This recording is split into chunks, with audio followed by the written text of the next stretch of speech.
თავი მესამე. იმ დღეებში მოვიდა იოანე ნათლისმცემელი და ქადაგებდა იუდეას უდაბნოში.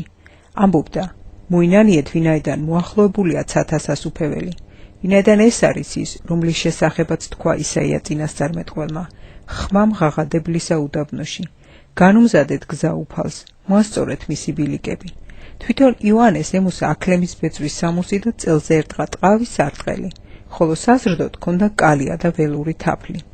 მაშინ მასთან გამოდიოდა იერუსალიმი, მთელი იუდეა და მთელი იორდანეს სანახები.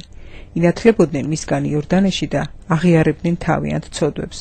როცა იოანემ დაინახა მისკენ მოსანათლავად მომავალი, მრავალი ფარისეველი და სადუკეველი, უთხრა მათ: იქედნეთა ნაშობნო, ვინ შთაგაგონათ მომავალ რისხვას გაქცეოდით, მას შექმენით მონანიების ღირსი ნაყოფი და ნუ იფიქრებთ თქვათ თქვენთვის: ჩვენ მამა და აბრაამი გვყავსო, ვინაიდან გეუბნებით თქვენ, ღმერთ შეუძლია ამ ქვებიდან აღუდგინოს აბრაამს შვილები. ცულიც უკვე დევს ხეთა ფესვთან. ყოველ ხეს, რომელიც კეთილ ნაყოფს არ გამოიღებს, მოჭრიან და ცეცხლში ჩააგდებენ. მე წყლით გნათლავთ მოსანანიებლად, მაგრამ ჩემ შემდეგ მომავალი, ჩემზე ძლიერია, ვისი სანდლის ტარების ღირსიც არა ვარ. ის მოგნათლავთ თქვენ სული წმინდით და ცეცხლით. მისი ნიჩაბი მის ხელთაა, ის გაწმენთ თავის კალოს. ბეღელში მოაგროვებს თავის ხორბალს, ხოლო ბზეს დაწვავს ჩაუქრობელი ცეცხლით.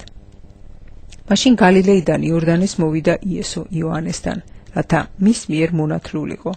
ხოლო იოანე წინაღუდგა და უთხრა: მე უნდა მოვინათლო შენგან, შენ კი ჩემთან მოდიხარ? მაგრამ იესომ მიუგო პასუხად: ასე იყოს, ვინაიდან ასე გვმართებს ჩვენ მთელი სიმართლის აღსრულება. მაშინ იოანემ მიუშვა იგი.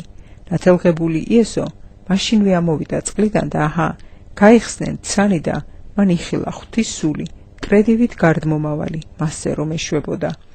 აჰა ხმა ციდან მეტყველი, ეს არის ჩემი საყვარელი ძე, რომელიც მოვიწონე მე.